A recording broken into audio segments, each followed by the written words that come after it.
இப்போ புரிஞ்சு நான் நல்லவனை சமீபமாக நான் நல்லவனை நடிக்க ஆரம்பிச்சிட்டேன். அப்போ தான் நல்லவனாக ஆயிட முடியும். ஒருவன் நல்லவனாக நடிக்க ஆரம்பிச்சா பக்கத்து அவர் நல்லவரா, சரி ஐயோ நம்ம இந்த நாளும் முதற்கொண்டு கலவன்றிருக்க நல்லவன் சொல்கிறாங்கடா. அந்த தெரு அது நல்லவர் வர்றாருங்க, ஐயையோ இது எப்படி ஏற்றுக்கிறது, தகுதி இல்லாத ஒரு விஷயத்த நம்மகிட்ட கொடுக்குறாங்களே எப்படி ஏற்றுக்கிறது.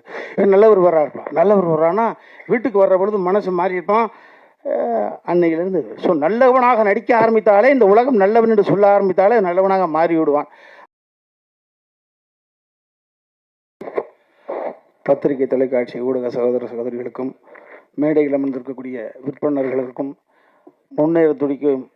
முன்னே அமர்ந்திருக்கக்கூடிய அத்தனை சினிமா சம்பந்தப்பட்ட அனைவருக்கும் எனது மாலை வணக்கம். நான் அதில் பங்கு பெற்ற காரணத்தினால நிறைய காக்கைக்கு தன் குஞ்சு கோல்டு குஞ்சும்பாங்க. அது நான் இதை பற்றி அதிகமாக பேசுவதை விட இந்த படத்தை பார்த்தவர்கள் பார்த்துருப்பீங்க. சில வருடங்களுக்கு ஒரு முறை தான் சில நல்ல கதைகள் மாட்டோம். நான் அன்பு தம்பி நந்தாக்கிட்ட கூட சொன்னேன், இதே மாதிரி கதை இம்மிடியேட்டாக மாட்டாதரா, அப்புறம் நினச்சதெல்லாம் கதைன்னு எழுதி போதாரா செல்லக்குட்டி அப்படி சொன்னேன்.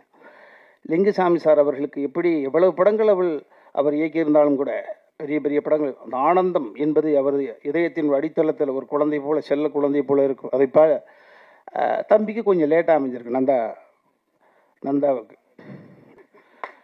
அதனால் நான் பார்த்து இவ்வளவு அற்புதமாக இருக்கிறானே, ஓஹோ அப்போ ஏற்பட்ட சிந்தனை கொண்டவன், நல்ல பாசிட்டிவ் தாட்ஸ் இருக்கக்கூடிய ஒரு பிள்ளை முரட்டுத்தரமான வெற்றிகளை குவிச்சு நேரம் ஒரு 7-8 வீடு வாங்கிட்டு ஒரு 5-6 வீடு வாடகைக்கு வேறு விட்டுருக்கலாமே, என்ன பிரச்சனைனா வாடகை வீட்டில் இருக்கானே, இங்கே பிரச்சனை இருக்குது அப்படின்னு யோசிச்சு பார்க்குறப்ப தான் தெரியுது. இல்லை 24 கேரட்னா அப்படியே கொடுத்துடணுன்னு, செம்பு கலந்துடக்கூடாது, குறியாக இருந்தான். இந்த படத்தில் சரண் சார் அவர்கள் சொன்னதை போல எந்தெந்த இடத்தில் எந்தெந்த கதாபாத்திரம் இந்த கதையை நகர்த்துவதற்கு தேவையோ எங்களை போன்றவர்களையெல்லாம் காணி அங்கே அடுக்க கரெக்டாக வச்சுட்டு அந்த கமர்ஷியல் ஃபார்ம்லாம் சொல்லணும்ல, பரிசுத்தமான கதை. அதை வெகுஜன மக்கள் குடும்பத்தோடு உறவோடு பார்ப்பதற்கு தகுதி கொண்ட ஒரு படமாக படிச்சிருக்காப்புல. கண்டென்ட் ஒன்று தான். ஹரிச்சந்திரன் நாடகத்தை பார்க்காமல் இருந்தால் காந்தியடிகள் நம்மளுக்கு கிடையாது. மல்லி கந்தசாமி முதலியார்னு ஒருத்தர் இருந்தார். அவர் தன் தந்தையினுடைய இறப்புக்கு கூட மாறு வேஷத்தில் தம்மு கடிச்சிட்டு போனார். இந்த உலகம் தன் சொந்த குடும்பத்தை வறுமையில் தள்ளிவிட்டு எத்தனை மகானுபாவம். 18வது வயசில் கம்யூனிஸ்ட் இயக்கத்தினுடைய தலைவர் தன் மகளை 18 வயசில் பார்க்குறாரு. தலைமுறை வாழ்க்கை வாழ்ந்துட்டு கம்யூனிஸ்டத்தினுடைய அந்த இயக்கத்துக்கு போகிறாரு. மகளை பார்க்குற 2 பெண்ணு நிற்கிது. அந்த பெண்ணு, அப்பா நான் உங்கள் பொண்ணுப்பா நான் அறிமுகப்படுத்துது. நிறைய பேர் அதை இப்போ நீ நல்லவனா நடி, நான் நம்ம வாழ்க்கையில் என்ன, நான் இப்போ கடைசியாக இப்போ புரிஞ்சு நான் நல்லவனை சமீபமாக நான் நல்லவனை நடிக்க ஆரம்பிச்சிட்டேன். அப்போ தான் நல்லவனாக ஆயிட முடியும். ஒருவன் நல்லவனாக நடிக்க ஆரம்பிச்சா பக்கத்து அவர் நல்லவரா, சரி ஐயோ நம்ம இந்த நாளும் முதற்கொண்டு கலவன்றிருக்க நல்லவன் சொல்கிறாங்கடா. அந்த தெரு அது நல்லவர் வர்றாருங்க, ஐயையோ இது எப்படி ஏற்றுக்கிறது, தகுதி இல்லாத ஒரு விஷயத்த நம்மகிட்ட கொடுக்குறாங்களே எப்படி ஏற்றுக்கிறது. நல்லவர் வர்றாருப்பா, நல்லவர் வர்றான்னா வீட்டுக்கு வர்ற பொழுது மனசு மாறியிருப்பான் அன்னையிலேருந்து. ஸோ நல்லவனாக நடிக்க ஆரம்பித்தாலே, இந்த உலகம் நல்லவன் என்று சொல்ல ஆரம்பித்தாலே நல்லவனாக மாறி விடுவான். அதே போல தான் இந்த கதை, அற்புதமான கதை. இறையன்பு, ஆமாம், அவர் பார்த்தீங்கன்னா இரட்டை தளத்தில் வெற்றி பெற்றவர், அரசு உத்தியோகத்தினுடைய உச்சபட்ச பதவி அடிமைச்சவர், தலைமைச் செயலாளர். அதான் அதுக்கு மேலே என்ன கிடையாது, அதுக்கு மேலே சிஎம் தான். சிஎம் அப்படி உட்கார முடியாதுல்ல. ஸோ தலைமைச் செயலாளர் பதவி அனுபவிச்சுட்டு அடுத்த தலைமுறைக்கு அள்ளி புத்தகங்களை வாரி வரைச்சவர். அவர் பார்த்துட்டு அவர் தான் இந்த படத்தினுடைய மிகப்பெரிய ஒரு அளவுகோல் நான் சொல்லுவேன். மற்றவர்கள் கூட நட்புக்காக கூட 1-2 வார்த்தை யதார்த்தமாக எக்ஸ்ட்ரா பேசியிருக்கலாம், அவர் பேச வேண்டிய அவசியமே கிடையாது.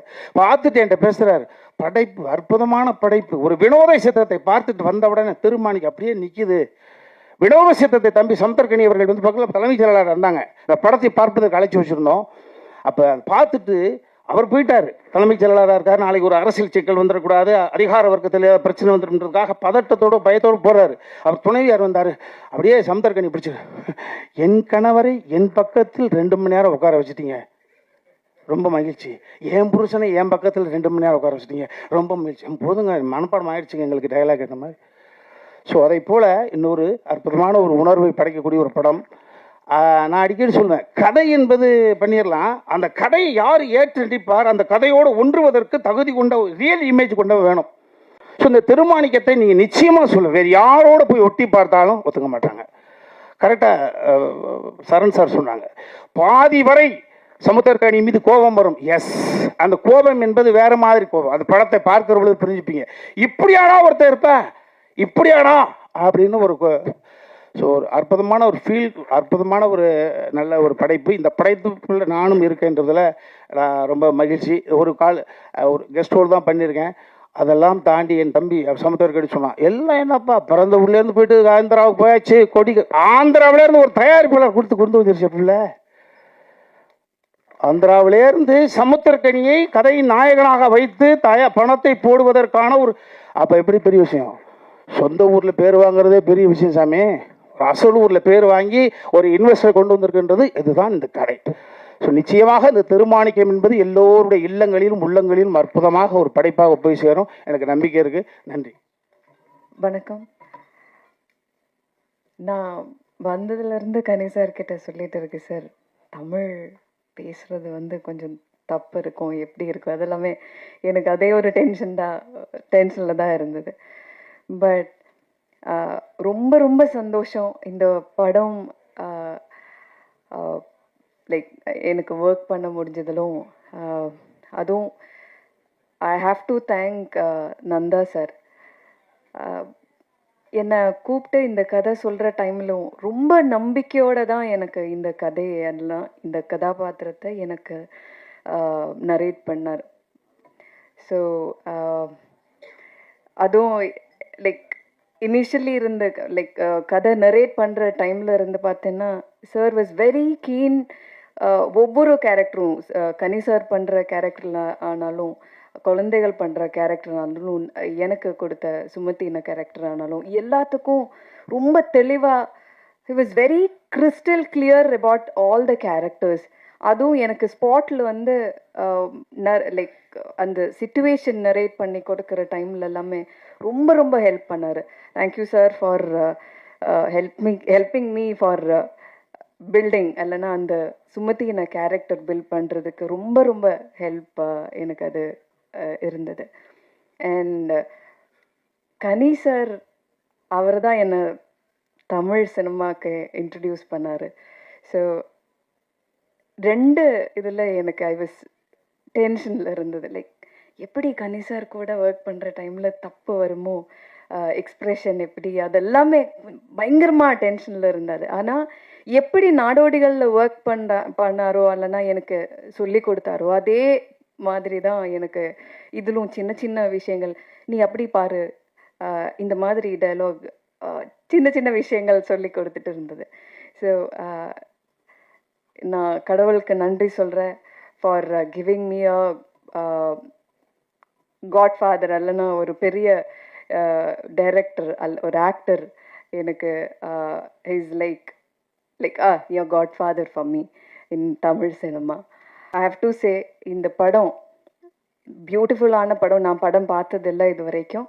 ஆனால் நிறைய பேர் படம் பார்த்து நந்தா சார் அப்பப்போ கூப்பிட்டு, மேடம் இந்த மாதிரி படம் பார்த்துருக்காங்க, எல்லோரும் அப்படி ரொம்ப பாராட்டுறாங்க. லைக் அதெல்லாம் கேட்குற டைமில் நானே லைக் ஐ வாஸ் லைக், நிஜமா அப்படி இருக்கா, அப்படி சொல்லியிருக்கா சார் நான் பண்ண கேரக்டரை பற்றி, அதெல்லாம் அப்படியெல்லாம் தான் மனசில் இருந்தது. பட் இங்கே இந்த ட்ரெய்லர் பார்த்த டைம்லும் நிறைய டைரக்டர்ஸ், லைக் ஆக்டர்ஸ் எல்லாருமே அவரோட ரிவ்யூஸ் சொல்கிற டைமில் I was like, yeah, something magic has happened in this film. அப்படி ஒரு நம்பிக்கை எனக்கு வந்திருக்கு. So thank you so much for எல்லோரும் இங்கே வந்ததிலும் ரொம்ப நன்றி. And please to promote Thirumanickam. And இது ரொம்ப நல்ல ஒரு ஃபிலிமாக இருக்கும். நேர்மையான, எல்லோரும் சொல்கிற மாதிரி நேர்மையான ஒரு நல்ல குட்டி கதையை மக்களுக்காக நந்தா சார் என்ன சொல்கிறது பில்ட் பண்ணி வச்சுருக்காரு. Thank you so much.